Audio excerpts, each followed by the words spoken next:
We're live. Ginny and Aaron here, and we're going to talk about the fair and the cloud. The fair's in town, Aaron. Yay! Yay! It's such an exciting week. Always when the fair comes to town, it's like the energy level is times 10 with The traffic is times 10. traffic, Hotels are full. buzz in the air, I think. Yeah. And the kids are getting excited for school. Yep. You know, my daughter had to wear a new outfit to go to the fair last night. She said she had to wait in line for one of the rides she wanted to go on, but she never made it on because the line was too long. Oh, but anyway. We were talking before. And you know, we were talking before about some of the stuff we like, right? Well, and it's funny how our tastes change over time. As we were younger, it's all about the rides and the social and and you and I, now that we're a little bit older, it's all about the animals and the 4-H, and those kind of wonderful things the fair brings to our community. Yeah. Well, I always like 4-H stuff when I was a kid.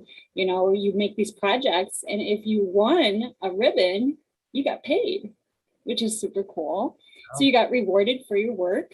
We talked about the 4-H kids that raise the animals. They learn a lot of responsibility, and then they learn about the whole process and how farmers make money with their animals, right? So. Yeah, and it's a very valuable learning experience too.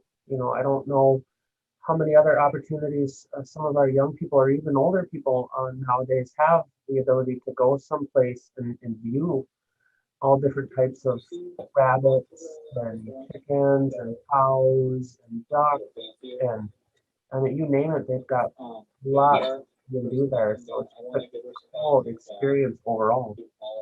I have some friends that do sheep, and they are a lot of work.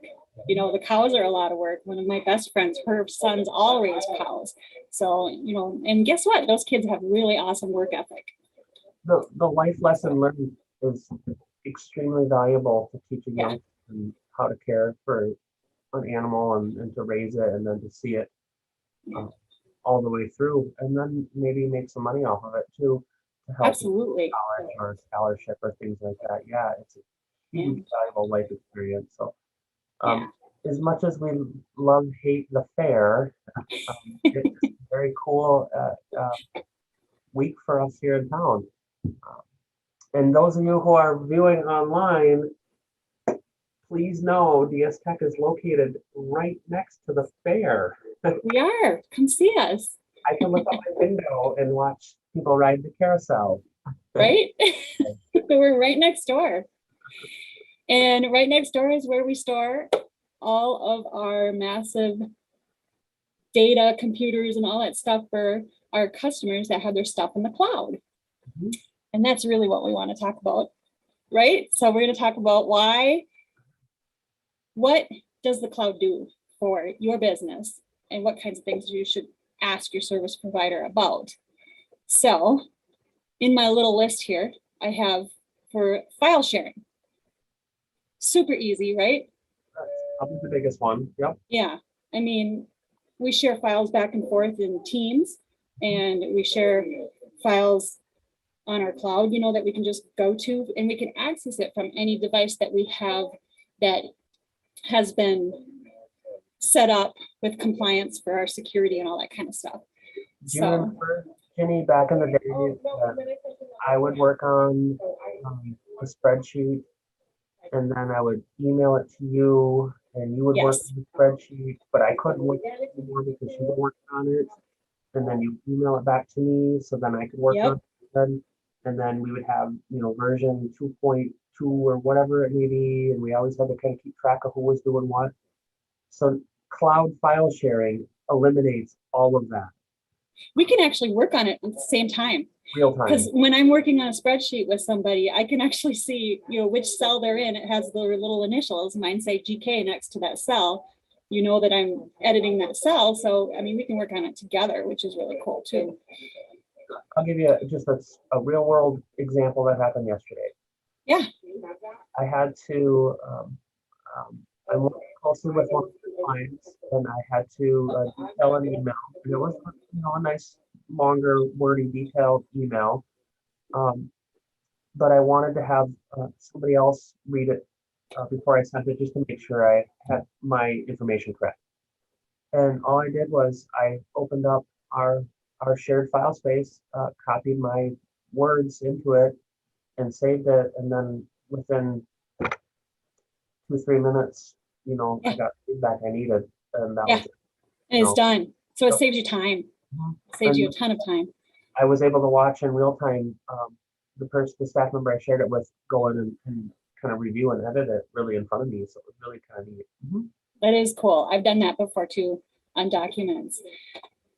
Okay, and that also, we're talking about documents, the storage. When you had a server on site, you would have to upgrade the hard drives or whatever you had to do, a lot of expense and a lot of time when you ran out of space. But if you have it in the cloud, you don't have to worry about that because the cloud provider does. Correct. Yeah. Yeah, so there's a lot of flexibility. A big piece of that too is because it is cloud, it's almost universally accessed. So you could be at home, be on the road, be at work, even your smartphone device could provide access, or at least upload the files that you're working on. Maybe it's photos, things like that. So yes. I've edited documents from my phone. It's not easy, but but if you have to make a small change, you can do it. In a pinch, for sure. Yeah, yeah. So that leads us to security. So one of the main things, when you're choosing a service provider, make sure that they have security protocols in place, right? And have security protocols in place for your devices. It is easier to secure the data in the cloud because your service provider has the security measures in place, correct?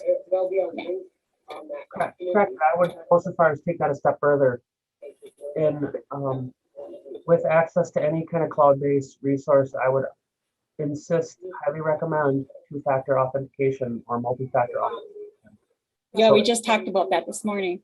if you do access it remotely, then you are required to do a secondary authentication to access those files. Just and save. I highly recommend. Yes.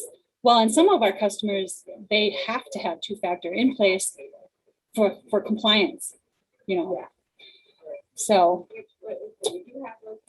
and speaking of stuff to ask your service provider, there's the security measures. There's also, you should ask about encryption so that when you send files back and forth, what it does is it mixes it all up so that if a hacker did happen to grab the data, I've heard of that, data in transit, right? I don't know how they do that, but it's encrypted and they can't see the stuff in it, right? And then we just talked about compliance. So if you have compliance regulations you have to follow, like healthcare providers, banks, there's others too. I think there's major compliances if you're a government entity, but we know what those compliances are and we take care of it. So they usually give you a checklist that you can go right through with your service provider to make sure that they have those things in place, right?